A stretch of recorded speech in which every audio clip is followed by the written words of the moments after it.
Bizarre Reality Media.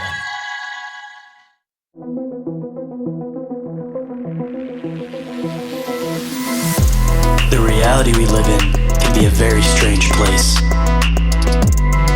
Most of the time, fact being stranger than fiction. How will we ever start to understand this reality we live in unless we question everything? Join me and a guest as we unravel the mysteries of this reality, one topic at a time.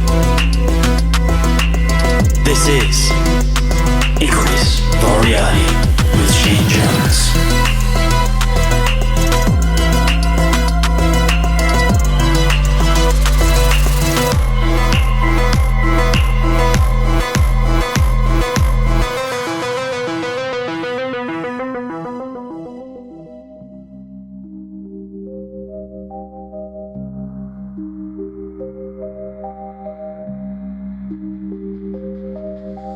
What is up, Bizarre Society, and welcome to the expanse of deep conversational exploration into the fringes of social norms.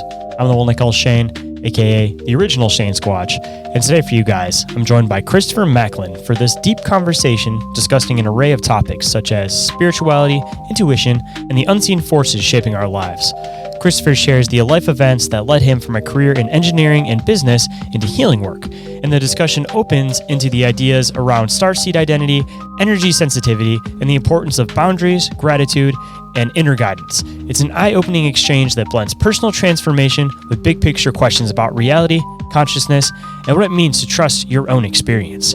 But before we get into this fascinating conversation, just one piece of news and updates. If you guys haven't caught it on the last couple of episodes, we're going to be running 2 episodes of Bizarre Inquiries this month, just because the first Monday of September ends up falling on a holiday. So if anybody wants to catch the next live episode of Bizarre Inquiries, that's going to be happening August 31st at the usual time, 7:15 p.m. Eastern Standard Time, over there on the Bizarre Reality Media YouTube channel. And if anybody has any questions, clips, or articles that they would like to submit for that, you guys can get it to us before then. But if not, we will pass it along to the next episode, which will of course end up being our Halloween special for Bizarre Inquiries. But if you guys are interested in being a guest on the show, sharing your bizarre encounters or experiences, or contacting me for any other reason whatsoever, you guys can do so through email, which is inquiriesofourealitypodcast@outlook.com. Or you guys could always get a hold of me through social media. Instagram, TikTok, and Facebook are the ones that I'm the most active on. Or you guys could always call or text the Bizarre Reality Media hotline, and you guys can call or text that 24/7, and that number is 313-364-1551. And for all professional inquiries, you guys can get a hold of me at bizarrerealitymedia@outlook.com. And I know all of that is kind of a mouthful, so if you guys happen to miss any of that, it is all available down in that show description so that you guys can find it quick and easy. And with that, let's get into the show.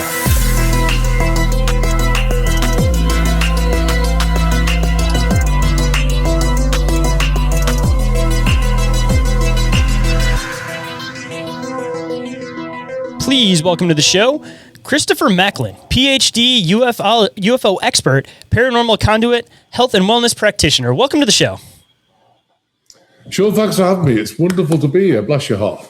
Absolute pleasure to actually get you on the show after bouncing back and forth a little bit with some emails. And as I can tell a little bit from your accent, I'm assuming that you're probably coming from on the other side of the pond. So I appreciate the fact that you're probably dealing with some difficult time as far as recording, because a lot of the time I'm assuming it's probably the middle of the night as far as, if you're on the other side of the pond. I'm in Missouri. Oh, you're in Missouri. Yeah, I'm an American citizen for 2017, so I got away from the other side of the pond, I'll tell you. It's sad over there, bless them. So. Oh yeah, well at least you're in the perfect time zone with me, because I think you're in the same time zone then. So all right, not too much of a dampering on your schedule, I guess then. I guess a good spot to start, at least for anybody that may not be familiar with who you are and what your work is exactly. I want you to let them know a little bit about yourself, a little bit about your work, and how exactly you got into it. Well, it starts off when I was born as a Melchizedek being, didn't know it at the time. So I've always been spiritually attacked. Very interesting. And I'm going to start from the beginning because it will make you understand. So 2 days after I was born, 8 strokes. When I was 4, burnt my back so badly, I was in hospital for a year. So 2 years of my 4 years of life, I was in hospital, which is abandonment issues and things. Anyway, moving forward, I realized I was very different. And I think it's very important that, you don't fit in with your family. They think you're nuts. You don't fit in with many friends. and you don't behave like the normal human being. And I was thinking, what the heck is happening? I didn't fit in with the in crowd, didn't fit in with my family. And they thought, but you keep going. And I saw craft in the sky. One night, I remember when I was about 4, I was in my bedroom. And there's a big old reptilian thing, I realise it now is an Anunnaki, but of course then I didn't know what it was. What's that? So Dad, there's a reptilian in my room, and he comes running in. Where? It's there, Where? It's a bad dream. Go back to sleep. And the thing was standing there. Now, how did I know it was a negative spirit? Because you can feel in your chest the negative energy that this thing was giving off. I thought, whoa, this is not good. So he left, and even at that age, somehow I got this like power with me, like, get out of my room. It went. I thought, oh, well, that worked, And so that was the first introduction to negative entities. And of course, time went on. I had visits from Greys. I saw craft in the sky. At school, there's a craft up there. Where? It's right there. And people didn't see it, but I can still see through the veil, which is really interesting. And sometimes I sit here and look at our front yard, and there's like a cowboy with a horse. It's through the veil, and and one day I was sitting there, and this guy looked back, and you can see me, okay. So he got on his horse, put his hat on, and rode away. And I could see Native Americans, and it's really helped me through my work. But anyway, moving on. Severe dyslexia, of course. So terrible at English. That wasn't good in the English schools. You have to be able to spell. Well, I always ended up the last person in the class on Friday afternoon that left about 5 because I couldn't spell for toffee. And I still can't, I've still got severe dyslexia. People say, well, how the heck do you write books? Well, guess what? We've got a ghostwriter. And I dictate the stuff. My interface is dictating and channeling so that, you can actually, and the ghostwriter on the other end of the used to be Skype, but now it's Teams or whatever, or Zoom, will take that information, write it down, and then they'll extract it from you. Like, well, yeah, but I don't understand what you mean by that, and they'll extract it, and then put it in some sort of form where people can understand it, which is a book, So anyway, moving forward, I got through school. I was sponsored to do a degree in electronics, so I did that. I got a master's in software and control systems, and I really focused on aircraft systems, autopilots.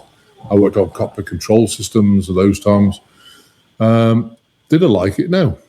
And the interesting thing was, when I was in corporate, I used to look around. I was earning a fortune. In 1986, I was earning about $80 an hour.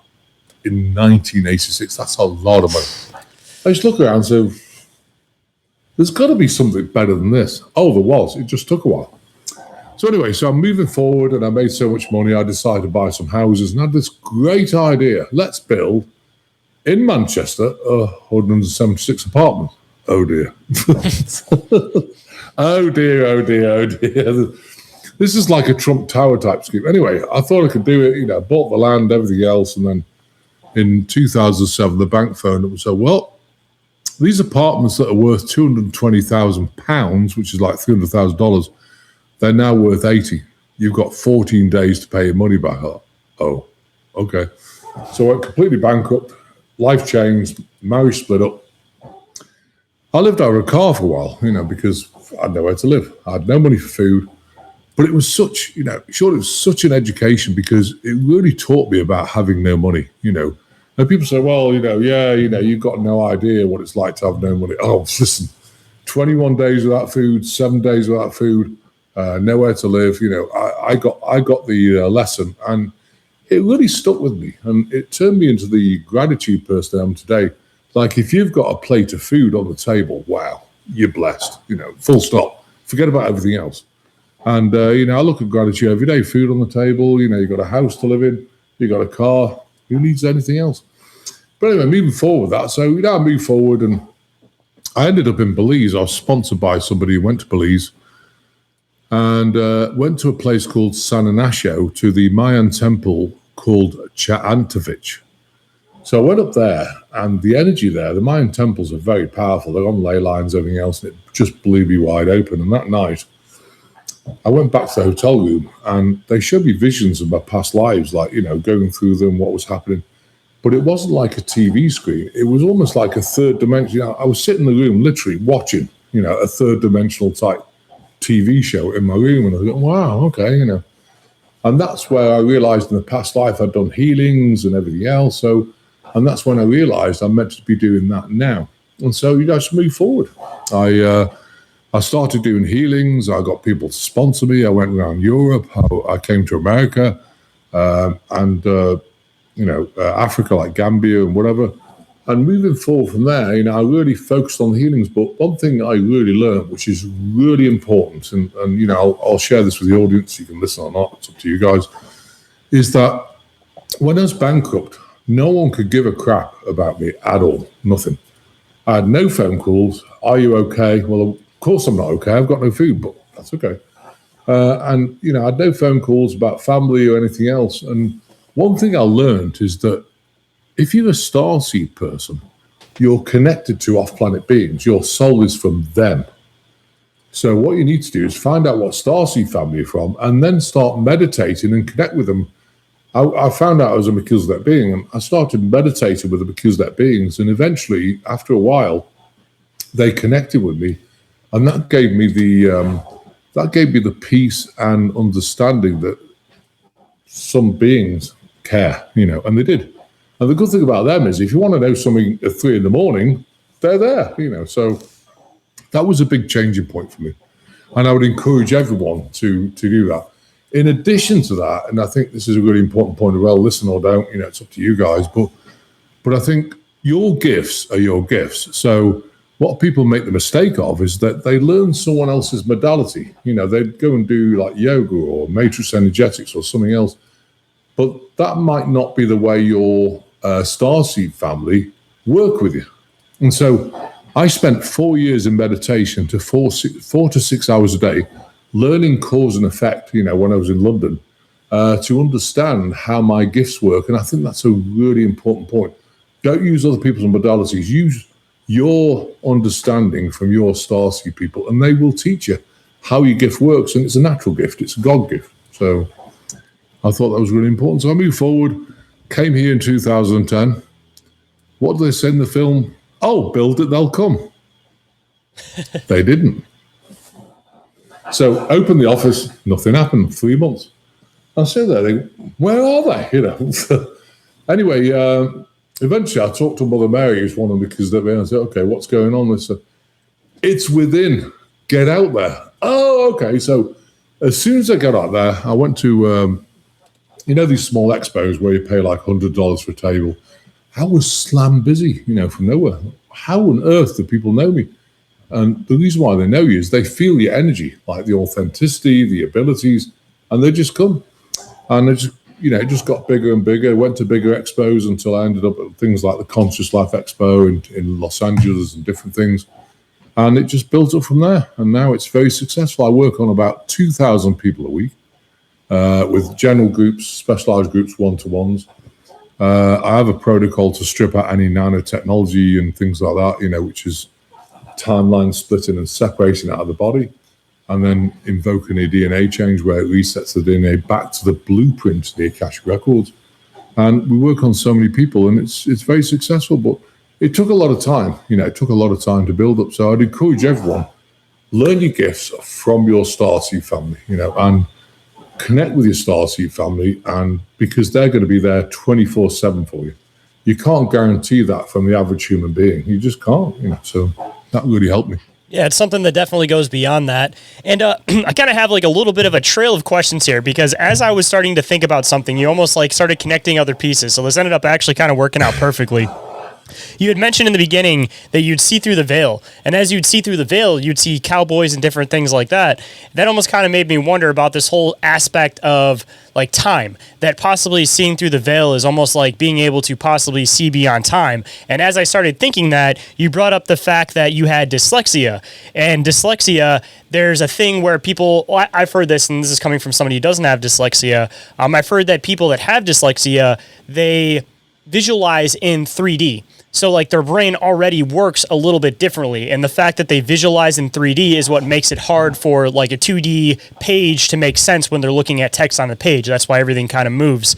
So as I was thinking about that, you also brought up the fact that you had seen your past lives in a third dimensional perspective. So it kind of brought to this like full circle about the fact that it almost kind of seems like your gift of like seeing beyond the veil is partially brought on, or maybe is part of the reason why you have dyslexia, is because it almost gives you the ability to see past like the normal third dimensional perspective of reality and make it, if you're already visualizing in 3-dimensional, then you can understand probably higher dimensional concepts. So it kind of has that little extra something special about you that makes it so that you can connect with like higher realms almost. Oh yeah, absolutely. I mean, I can connect to the 12th dimension, whatever. I mean, people think there's only like 7 dimensions, 12 dimensions. There's infinite dimensions, infinite, and it's forever expanding.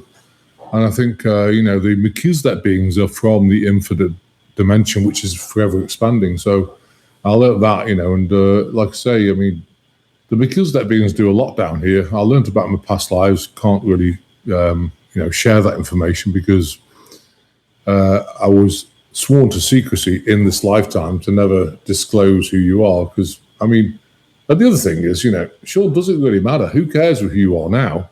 It's what you do now. Who you are in the past is gone, And I think we've all come here to experience and help to transition at this time, which is really, really difficult, as you can probably imagine. So, well, as you experience it.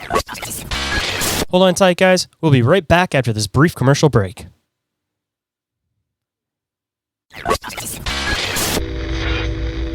And now back to the show. See, it seems like we're at this weird turning point where kind of getting into, even when we're kind of bouncing with, where a lot of this like spiritual stuff is starting to connect in with these like understandings of higher dimensions and higher reality. So it's almost like the science is really starting to line up with like the spiritual aspect of things.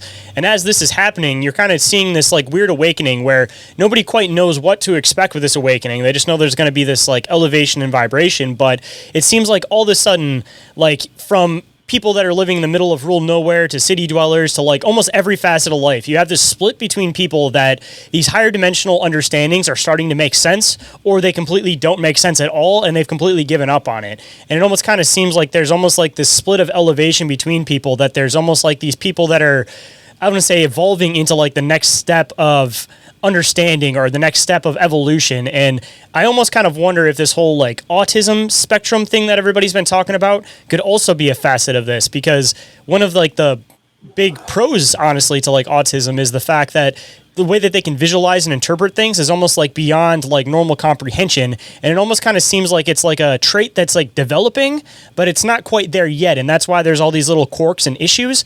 But I kind of feel like within the next 100 years or so, that this autism thing might also be another evolutionary step for this human development to be able to understand some of these concepts possibly, because then the average person will start being able to look at this reality from a different perspective finally. Yeah, and I think also, I mean, a lot of starseed people, and what's a starseed person? They've agreed to come back here, they volunteered, they don't have to come back here. That's the difference, A lot of people come back because they've got to come back for growth and everything else. Yes, they still decide, but they come back for growth. Oh, I didn't get that in the last lifetime. I've got to do it again and do it again. They come down hundreds of thousands of times.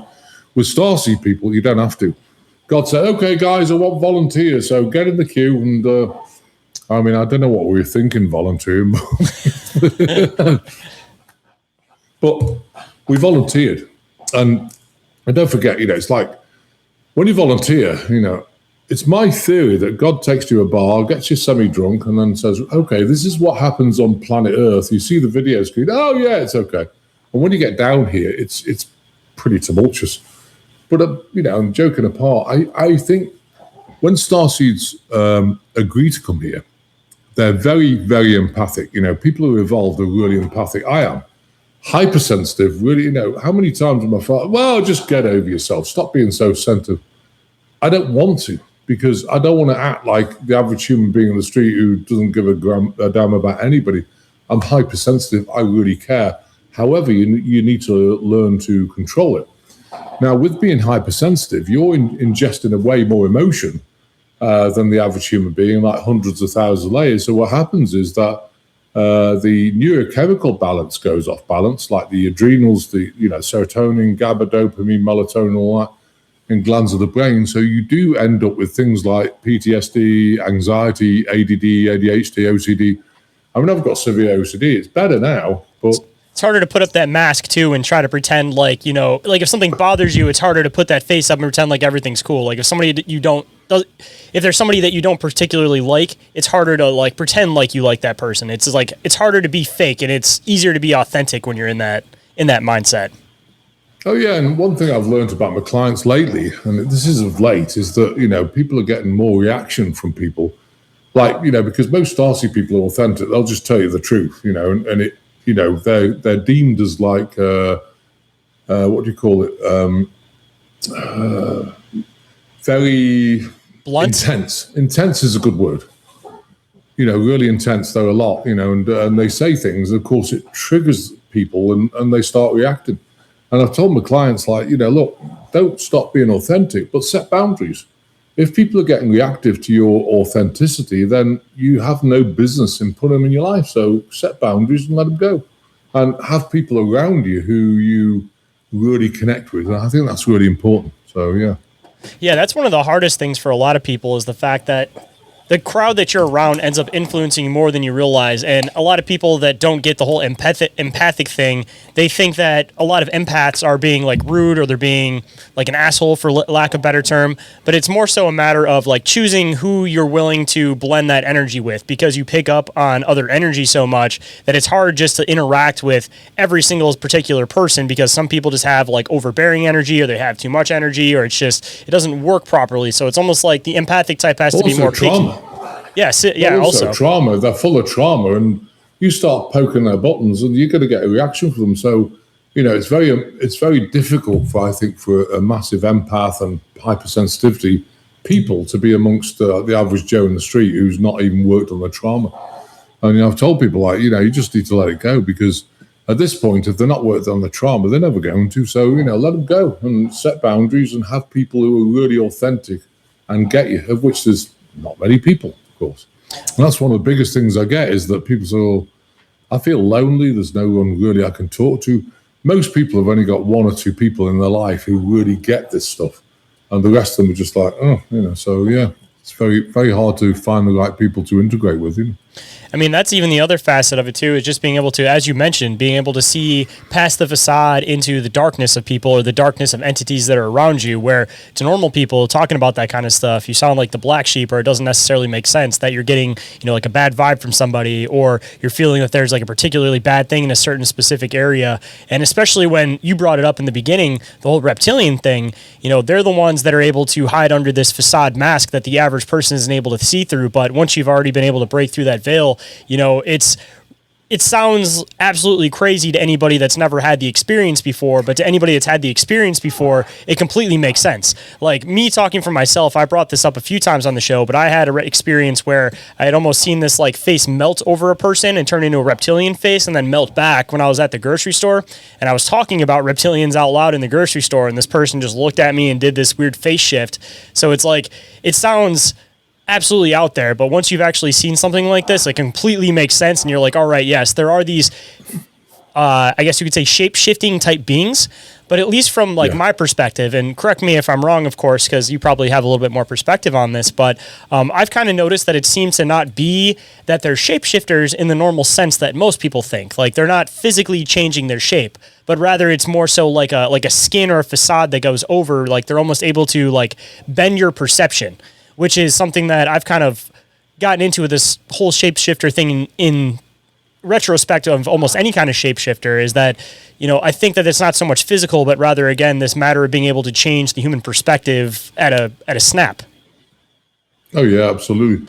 And it's interesting because we have a map of intent. I don't like the word prayer, but a map of intent. So if you ever feel someone's reptilian, how do you know they're reptilian? Well, first of all, you get this dark feeling in your chest, like, oh, there's something wrong with this person.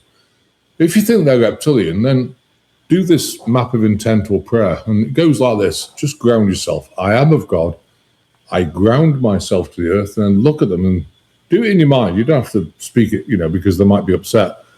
Dear God, I command you, show me this person in their true form. If they're reptilian, what will happen is you'll get a reptilian overlay, like an opaque reptilian shape, around them. They can't hide from that. And that's really helped a lot of people because, sometimes you think, oh, they're reptilian. I had a reptilian girlfriend and, I didn't realize until one night she was mean. I was sitting there saying, why are you so mean? And in the end, I did the prayer and there was this reptilian overlay. Next morning, by 9 o'clock in the morning, I was left. I was gone. Bye-bye. So, yeah, but it really works. So, just as far as these reptilians go, this is always something that absolutely fascinates me. What is kind of like your description of these things, like in your understanding of them? Are they something that's more physical? Or are they something that's actually coming from a higher dimension? I know a lot of people talk about them as being like lower dimensional beings, but they almost kind of seem like they have something that's like more than us, but they're able to like kind of bounce through. Like, they seem like they're physical from our perspective, but I don't think, or I assume at least from like all the different research that I've done on these things, that they're physical at all. It's more so just like the way that we interpret them is that they're physical. Well, they are physical in a different dimension. I mean, they tend to lurk in the fourth dimension, which is actually the repository for humanity's anger and everything else.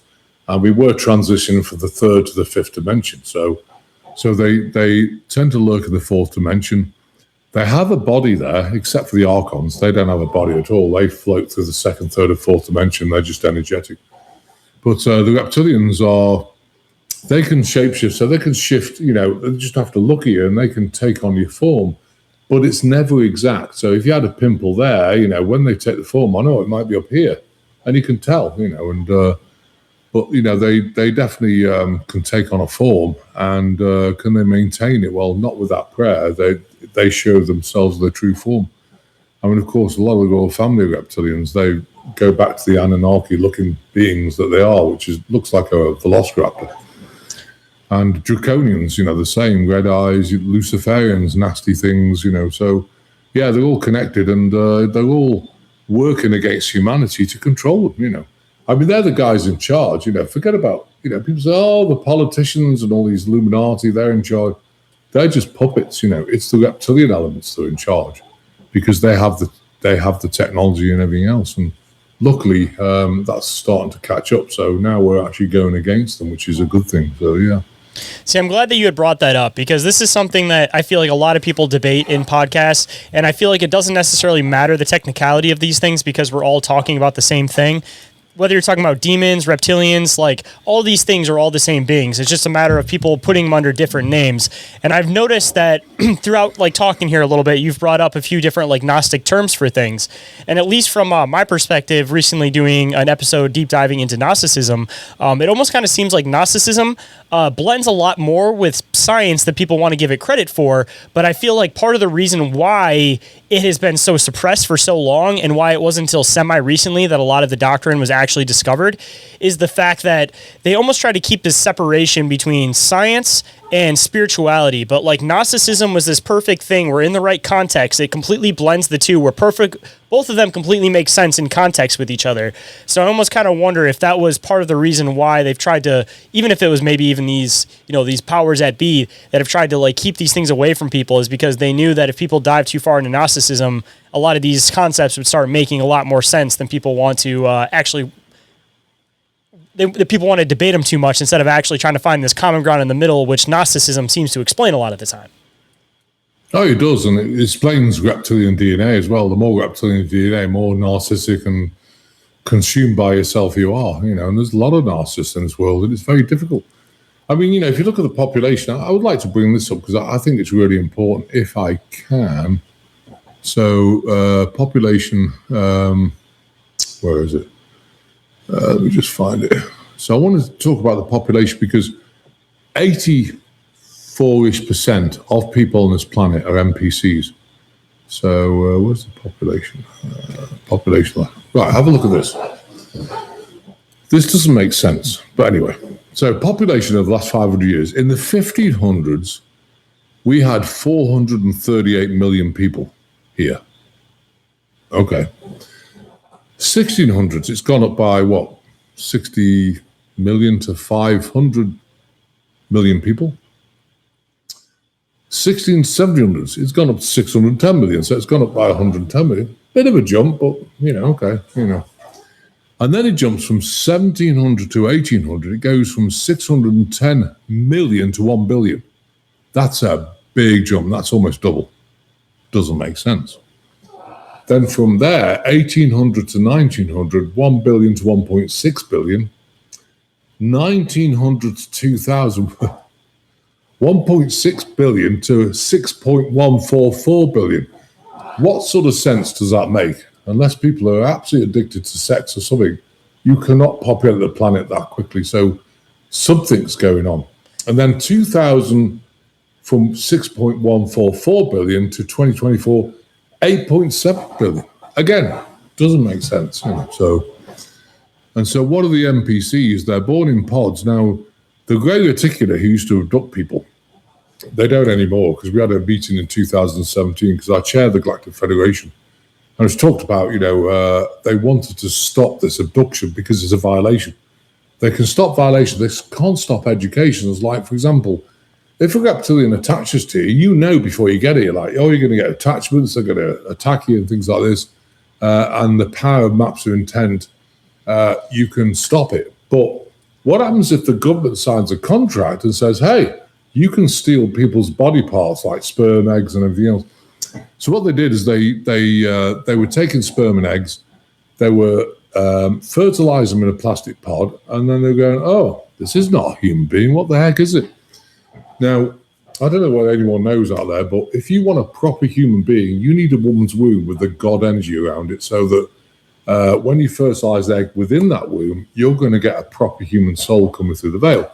If you don't, what happens is you get some sort of AI draconian soul, which is an NPC, checked out, And if, people say, well, how do I know? Just look in the eyes. They're dead. They're completely dead. I'm so glad that you had brought this up, because I had been deep diving into human mutilation with UFOs for a very long time. And it seems to be one of these very topics that a lot of people don't want to talk about. They don't want to get into. It seems to be extremely covered up. And there also is this whole connection with the possibility of them using cattle wombs for human hybrids. And with everything that you're saying, all of these theories completely blend and make sense. And it also perfectly makes sense with the whole human connection, why the whole human mutilation concept is completely covered up, but they're more than happy to tell everybody about the cattle mutilations. Oh, yeah, it's insane. And actually, like I say, even with cattle, wombs and everything else, doesn't work. You've got to have a woman's womb, otherwise you will not get that soul in. And it's interesting because so what the Greys started doing, they put them in pods, got these AI draconian things, growing up, and they were checked out NPCs.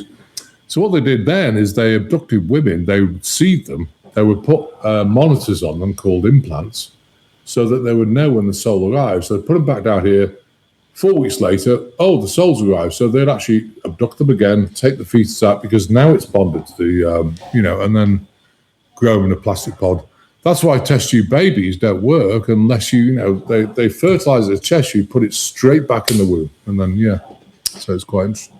No, it's again, everything that you're saying completely perfectly lines up, because I've also theorized the whole fact that maybe part of the reason why they inseminate these women, leave them to go for a while, and then pick them back up before the baby actually is born, partially because the extraterrestrial head, the shape is probably going to be different. This has always been my theory, and that the human woman wouldn't be able to deliver the head. So my assumption would be that they would have to remove it, put it into possibly a synthetic womb, aka maybe a cattle womb, and then grow it the rest of the way. So with your theory and your well, not even want to say theory, but with your connection with the whole facet of the human soul, and that being the one thing that they're not able to create, which connects into a lot of other people's research, that would completely make sense, that it has to be created inside of the human womb, and then that thing is basically telling them exactly when the soul's there.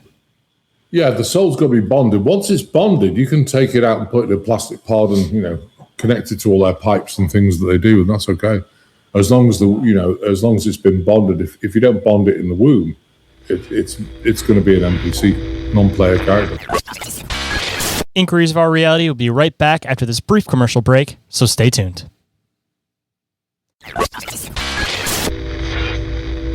And now back to the show. And of course, there's still an abundance of these NPCs, and even going into like the perspective of thought that we are talking about a bit earlier with people with dyslexia having like three-dimensional perspectives on things. They say that the other alternatives are people visualize in pictures or people visualize in text. And the people that visualize in text, of course, are all day monologuing with themselves. And being one of those people that are doing that, I've heard all these internet theories about, people that literally just don't have any internal monologue. And I always thought it was something that was just kind of like, all right, there's no way. And then I just started asking random people just for the sake of it. And I realized that there is a lot of people that literally just don't have any internal monologue and don't think, and they just simply react. And it's crazy because when you interact with them, it seems like they're always going, they're always thinking. And then you ask them and it's just, they're blank. It's baffling once you actually realize. You look in their eyes, there's no light in the eyes. They have no soul. And that's the thing. I mean, 85%-ish, 80 to 85% of the whole population on this planet is NPCs. They're not proper human beings. So when the transition happens and when they disappear, because they're not, they're biologically human in terms of some DNA, but the soul is a draconian AI soul. It's not a proper human soul. So they'll be disappearing, fairly soon, I think, as this transition happens. See, and you talk about the transition, and then you talk about like soft disclosure that you see within media and all these different places. And actually, I just had a guest on yesterday that was talking about this whole connection with like the whole recent Marvel movies with the whole Thanos snap and half of the population disappearing. And weirdly enough, we were also covering on my other show, the Georgia Guidestones, talking about how the population needs to be maintained under like a certain percentage and everything. And also bringing that back into public mindset with even the destruction of the Georgia Guidestones. It kind of seems like there's like this soft disclosure about slowly telling everybody that the population needs to be lowered drastically. And I mean, even coming from like some of the elite eugenicist type individuals, like such as Bill Gates, when they talk about these solutions for like overpopulation and things, they talk about how, if we increase healthcare, people want to have less babies because they're happier with their lives, blah, blah, blah, blah, blah. And it just seems to be this like constant motif that's being fed from all different angles, that it doesn't matter what viewpoint you're in, whatever, there's somebody that has an argument for why there needs to be significantly less people. Well, yeah, and yeah, they reckon that, I mean, the whole population can be in the size of, a small part of Texas, 8.7 billion people. If there's that many around, and I don't think there is, I mean, they reckon, I mean, if you look at China, I was watching a lady and she went to the cities, they're empty. And she was asked to be, where's the people? Oh, they're in the villages. So she went to the villages. Where's the people? They weren't there. They're gone, And I think they've reduced the population considerably. She believed there's about 400 million in China, not, 1 billion, whatever, So there's a lot of lies about this stuff. But, I mean, I've talked to the Melchizedek beings who are very powerful beings. And I said, how many people will be left after this transition? They're saying probably 740 million people out of 8.7 billion. But don't forget, they're not people. They're NPCs, So, yeah. So I believe once we've had the transition, I think people will be getting into communities, or we'll need robotics to do work because there won't be enough people around on the planet to do construction jobs or anything else for that matter. So it's an interesting transition. I mean, do you think that it's possible that they talk about how there's going to be some that elevate and some that kind of like don't end up elevating to the next stage of existence? And if this reality is full of these NPC characters, wouldn't they essentially just kind of become like the NPCs of this realm as the human soul ends up elevating to like the next frequency or next vibration or next dimension? Oh, yeah, they'll get left behind. I mean, I think this third dimensional world is just going to crush and disappear because I think it's the end of it. It's a dying timeline. I think, the elevation is going to the fifth dimension where we do get the golden age and, and everything else for that matter. There'll be no money, taxation's gone, everything's just changed. And we're back to like the people, we're back to living on the planet like we should with, all the facets it offers us, all the herbs and everything else free of charge. You don't have to pay to be on this planet. See, it's just that the cabal, of course, have made it that way, See, it's funny that you have like this older perspective where it's like you have talk about the rapture, for example, and the rapture is the perspective of the people are leaving. Like, that's the positive thing. The people are gone. And then the people that were bad are the ones that are going to stay here. And now it's almost like the perspective has shifted, where they are making you almost feel like the people that stay here are the lucky ones and the people that are going to be gone are the negative ones. So it's almost like a perspective shift that they're trying to normalize you rationalizing that I'm going to get left behind here rather than being the ones that I'm going to elevate, because they almost kind of make it seem like the elevated perspective is the negative perspective. Like it's literally that dualistic like perspective shift. And I'm sure that that's probably part of this ploy and intention, because it seems like when it comes to most attacks, when it comes to philosophy, they all seem to come against any type of like Christian-based perspective, whether it's Gnostic, whatever. And I think that there's a reason for that. And whether you're a spiritual person or not, regardless, like there's clearly a lot of important parts of history that are left in the Bible and hidden within Christian philosophy. So like there's got to be a reason why that philosophy has been attacked since the beginning of time, and why there's clearly this inversion between the positive rapture concept to now be comfortable with being left behind because this is where you're going to be. Exactly, but I think it's also, if you look at the frequency of everything, and as you work on your trauma and you work on yourself, and you go within, meditate and all this thing, your vibration gets higher and higher. And it's interesting. I'm seeing a lot of bifurcation with people, relationships cracking, and destroyed. I'm seeing friendships destroyed and everything else, and it's coming more and more, because what happens is, if you increase your power, you increase your energy and you increase your vibration, you need a cathedral to contain it, and it's really strong. Now, if you've got somebody in your life, like a husband, wife, whatever, or, friend, and they're within that field and they're not doing well, they're going to get crushed by that energy, because it's going to bring up so much emotion and so much trauma at once that they'll crash and burn. So, there's a lot of bifurcation at the moment, and people are coming to me for help, because they want to turn that around, release their emotions and everything else, and get to a really good place. But, I'm seeing a lot of, right now, a lot of, friendships and things fractured. And I think, because we're coming to a precipice where if you're not taken off by now, you're never going to do it. I mean, if you want to get in that there's a big problem with this world, then I don't know what to tell you. It's like, what? I often look outside and say, this place is nuts. I love it. But it's nuts, it really is. So, do you think that part of that could play into why there's been such this like push in modern society towards like modern / like brutalist type architecture for buildings? Because you look at some of these old buildings, when people are really into this whole idea about like spiritualism, and they're into even some of these like I guess you could say Tesla-esque type ideas. Like a lot of the buildings were a lot more spire-like, they were a lot more elegant, and it seems like now, whether you're at work, even churches, a lot of the time, they're a lot more boxy, brutalist. Like it almost kind of seems like as people are in this age of spiritual rising, they're continuously trying to put this ideology of like the black cube or the black cube of Saturn everywhere, so that people are always trapped within this prison of their own design without them even realizing it. And it's like a mental, it's an intentional like mental trap that almost everything is purposely built this way, and all the beauty has been removed from things, because of course this has been like a long-term thing that they've known has been coming for a long time. So they've had to do all these little steps in the process to try to fight against it as best as they can, even though it's clearly not working. Oh, yeah. I mean, in the old buildings, of course, they had bells, there were energetic structures, they've been designed so that they can harness energy like Tartaria. And, it's all forgotten. I mean, the whole history book is just a complete lie. It's even like, leprosy is a stealth pathogen. What's that? Well, it's been manufactured. You think, okay, that's 2,000 years ago. So what was happening? Well, we've had these wars, Martian wars, we've had, Syrian wars, different wars going on.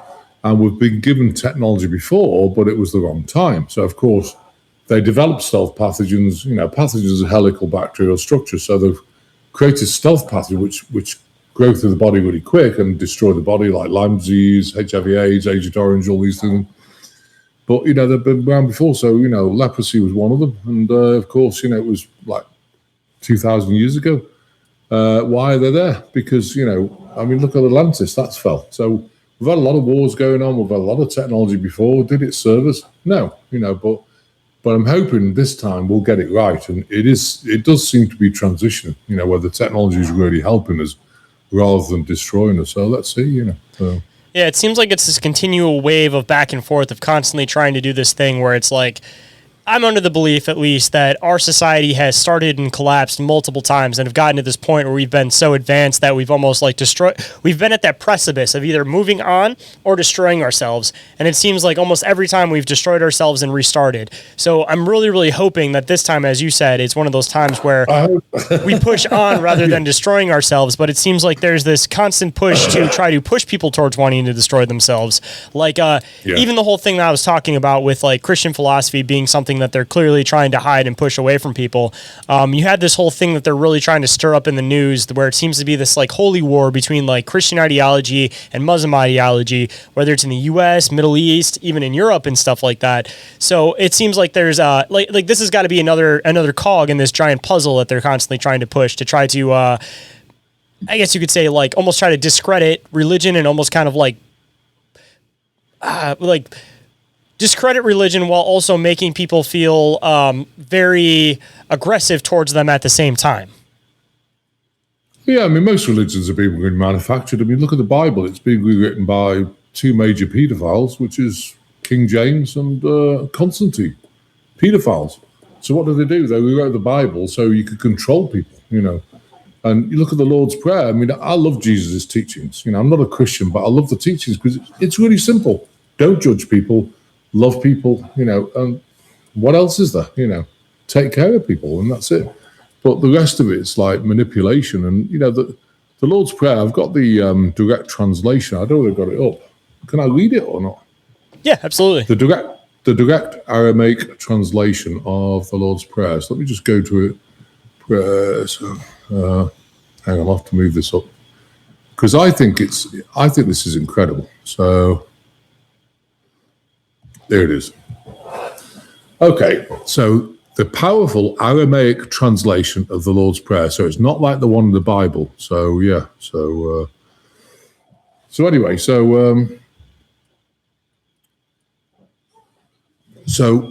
let me read it. So it says, "O cosmic birther of all radiance and vibration, soften the ground of our being and carve out a space within us where your presence may abide. Fill us with your creativity so that we may be empowered to bear the fruit of your mission. Let each of our actions bear fruit in accordance with our desire. Endow us with the wisdom to produce and share what each being needs to grow and flourish. Unite the tangled threads of destiny that bind us, as we release others from the entanglement of past mistakes. Do not let us be seduced by that which would divert us from our true purpose, but illuminate the opportunities of the present moment. For you are the ground and the fruitful vision, the birth, power, and fulfillment, as all that is gathered and may be whole once again, so be it."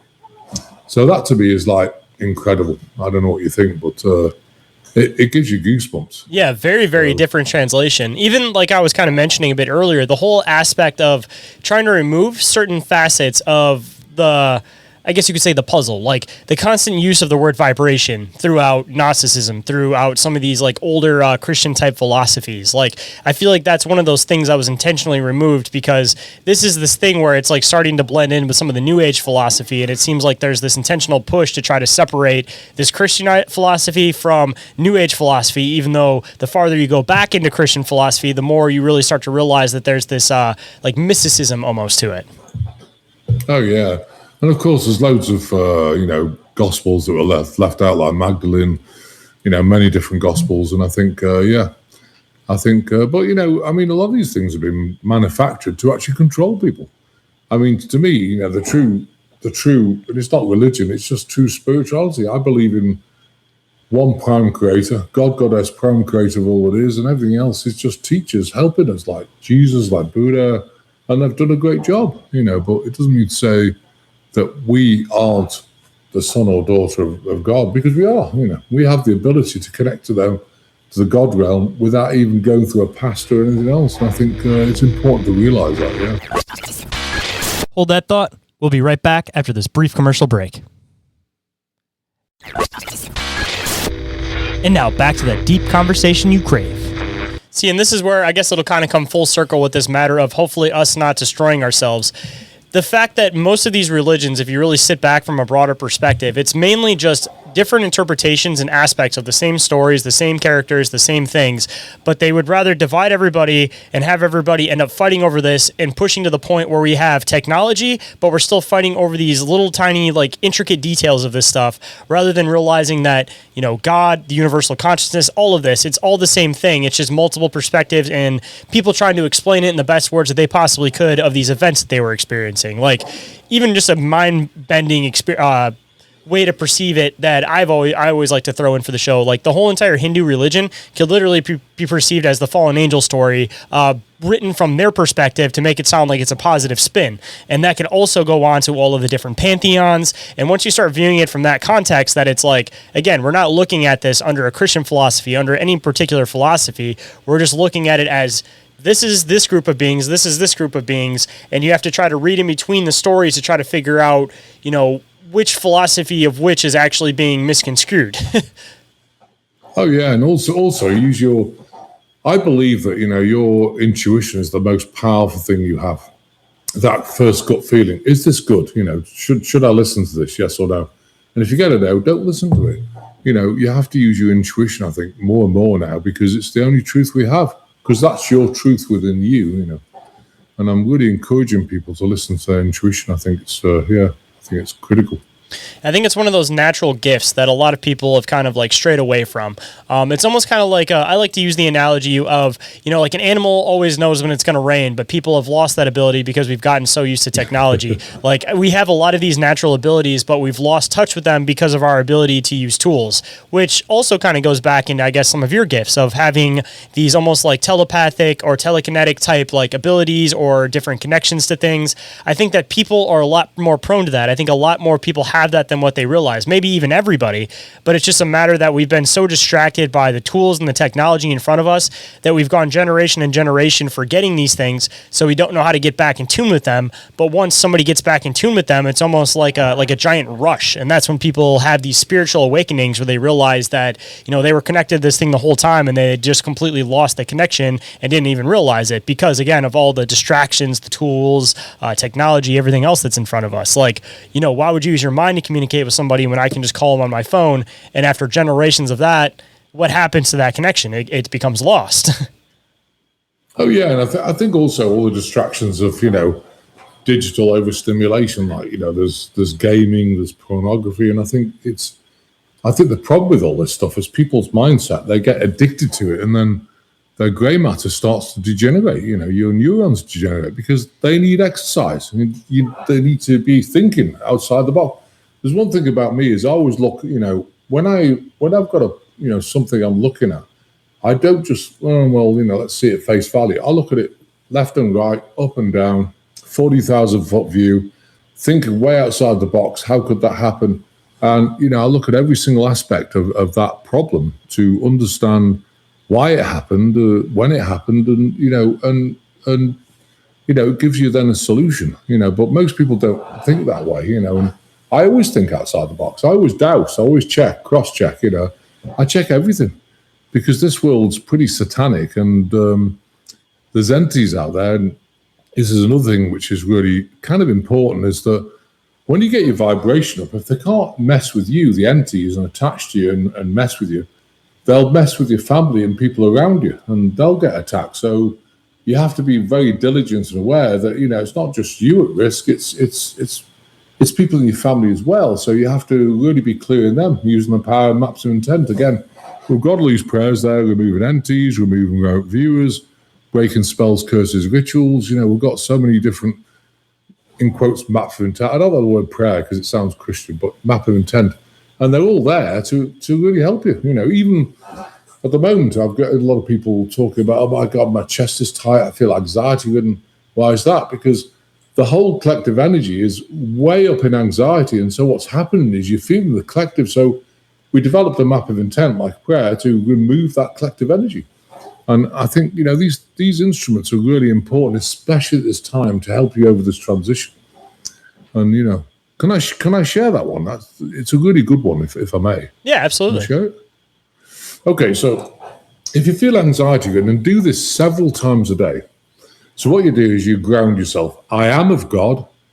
I ground myself to the earth. And get your hand near your heart and say, Dear God, this collective energy within my emotional body, grab it, is not for me to process right now. And then turn it around and say, therefore, I send it back to you, God, to be transmuted and dispersed in only the way how we thank you, God, send you our unconditional love, so be it.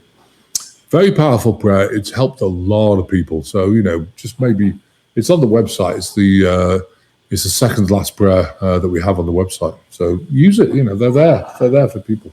Oh, yeah, absolutely. And I mean, whether or not people, are spiritual or not, people don't give credit to how much just having intention really gives. Like, I always go back to the fact of like the double split experiment that even like scientifically proven, when you react and you focus on things, they react differently. It's the same as like manifesting. It's the same as group prayer. Like, clearly within our reality, when people put thought and intention and perspective on things, reality reacts accordingly. Like, even to the simplest things of, if you assume that you're always going to have bad luck's always going to follow. If you always assume you're going to have good luck, or you always assume things are going to make out the best way is possible in the end for you, then it always has a way of seeming to do that. So, again, whether or not you're a spiritual person, the intention, even scientifically, has been proven to do something. I mean, even the placebo effect in the body almost kind of proves this. Oh, yeah, it's interesting because, we've got a food prayer, and people complain about food. Oh, it's got all this stuff in it, and glyphosate and chemicals and things like this, and my answer is, well, use the map of intent to remove it, And so, again, it goes like this, you put your hands around the food, focus on it. I am of God. I ground myself to the earth. Dear God, I command you remove any ungodlike particles, optimize the vibration of this food, and bless the souls of the animals and the plants that allowed my body nutrition. And we thank you, God. Send you our unconditional love, so be it. Do you know what? That food will taste different. I did a test, and actually it was going out to Rogers in Arkansas.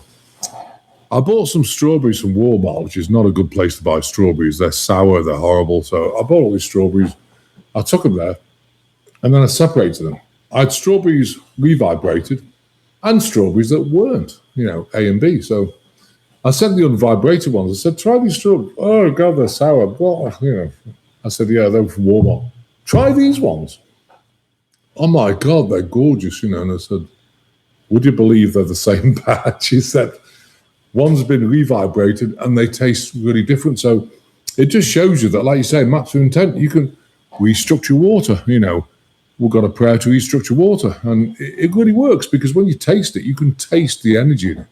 There's so many different things you can do. And people get frustrated, like, oh, God, I can't do anything about the food. But you can, you have it within you. You have the power of God within you, so yeah. I mean, even connecting in with water too. I mean, how many different older philosophies are there that talk about this whole thing about talking your intention into water and then drinking the water to consume your intention? Like, this is something that's, even goes beyond just one aspect of philosophy. Oh, yeah. Well, the other thing I was proud of, actually, is because in Pennsylvania, a medicine man got hold of this prayer, and his wife phoned me and said, look, would you mind if we put your prayer in the reservation? I said, mind, it'd be an absolute honor, So he translated it to their Native American language and put it on the reservation. I thought that was brilliant, So, yeah. So, Absolutely beautiful. Yeah, restructure water. Yeah. Hold on tight, guys. This is our last break, so stay tuned. And we are back to the show. So let's hop right in. And I would love to, of course, before we get into the links and everything like that and start wrapping everything up and let everybody know where they can come and find all of this information, of course, because I want to make sure everybody knows exactly where to go and find that database of awesome information. I always like to wrap things up with some words of wisdom. Not that you haven't been speaking honest words of wisdom through most of the episode, but if you want to put a little cherry on top and give some words of wisdom to the listeners today, what might it be? Well, a couple of things. I've got a little affirmation, but the first thing I would really encourage people to set boundaries. Have people who love you around you. If they don't love you and you've got a lot of issues with them, you really need to, set boundaries and make sure they're not in your personal space, because otherwise they're going to drag your energy down, and don't feel guilty about it. And never feel guilty about being different, because you are different, and never lose that beautiful you, that beautiful sensitivity you have. You are different, and never shame yourself for it. Really important. And the affirmation, if I may share it, goes like this. It says, I am divine love and wisdom, and I am worthy of all the abundance that you have in store for me. Full stop. There is no doubt. Absolutely beautiful. You can't say period. You got to say, I don't know why, but full stop sounds really powerful. If you say period, there is no doubt, it's kind of, okay. But full stop has that ring to it, so yeah, I love it. Yeah, just that little more info power, of course. And if anybody wanted to be able to come and find that, or any of the information that you mentioned throughout the entire episode, such as how they could possibly, get rid of the bad energy in their food, any of that, where are all of your resources for all of this? Where can people come and find you at? And also, where can people also get a hold of you for the personal services that you give? Yeah. If you go to globalenlightenmentproject.com, it's the website. All the prayers are on there. We do one-to-one sessions. We do specialized groups. They're cheaper. We do general groups where it's by donation. And the general group healing, if you want to sign up for it, you can sign on Zoom, or you can go on Rumble or Facebook, globalenlightenmentproject.com. But, if you sign up for it, it's by donation. If you have no money, the reason why I do it is because I've been there, got the T-shirt. I've been times where I've had no money, not even for food. That's why I wanted to make sure everyone gets a healing. And there's also the protocol, which strips out all the bioweapons from 2019, as you can imagine, separates out of the body, separates out Morgellons, all that stuff's in that, bioweapon. So, if you want to get rid of that, it's really affecting people with myocarditis, nylon in the arteries, all sorts of horrible things. So, yeah, so if you need help with that, please come, because we want to help as many people as possible. That's what I'm here for. Well, of course, I will also include all of those links down in the show description so everybody can find it quick and easy. And I absolutely appreciate all of your work you're doing out there. You're doing some awesome work, and I'm really, really looking forward to next time we get to chat on the show, because I would absolutely love to have you back on at some point. Oh, thanks, Sean. Bless your heart. Thank you for having me. It's been wonderful. Big thank you to everyone out there for catching this week's episodes. Just a reminder, this show wouldn't be possible without listeners like you. Podcasts are a labor of love. I want to make sure this show is able to go for as long as possible. So if you guys would like to support the show and all the hard work behind it, some of the best ways that you guys can do that is by leaving a review or rating for the show anywhere that you guys happen to listen to podcasts. And once I find them, I will, of course, read them on the show and give you guys a shout out. And you guys can also share the show through word of mouth. That is one of the only ways that shows like this grow. So anything you guys do, I more than appreciate. And if you guys are in a position to support the show and find value in what I do, please consider donating to the show directly. That is always the absolute best way to support the show. And you guys can do that through PayPal, Cash App, or Venmo. And of course, if you guys would like to leave a note with that, I will read it on the show and give you guys a shout out, as I tend to say. And you guys can also go and check out the Patreon. There's only one tier over there to make it easy for you guys for $2.50 a month. And with that, you guys will get full access to everything we got going on over there, from this show and Bizarre Encounters and Bizarre Inquiries. And if you guys want to see what it's all about, there's a 7-day free trial available. And if you guys like it, hopefully you guys will end up sticking around. And you guys can also go and check out the Bizarre Reality Media merch store. T-shirts are just $15.68 plus shipping, which equals out to about $20, so about average for a t-shirt, and you guys can support the little guys in the process. All of the designs on there are made by me and Chris Holmes from Conspire Theory, so hopefully you guys will end up enjoying some of those designs over there.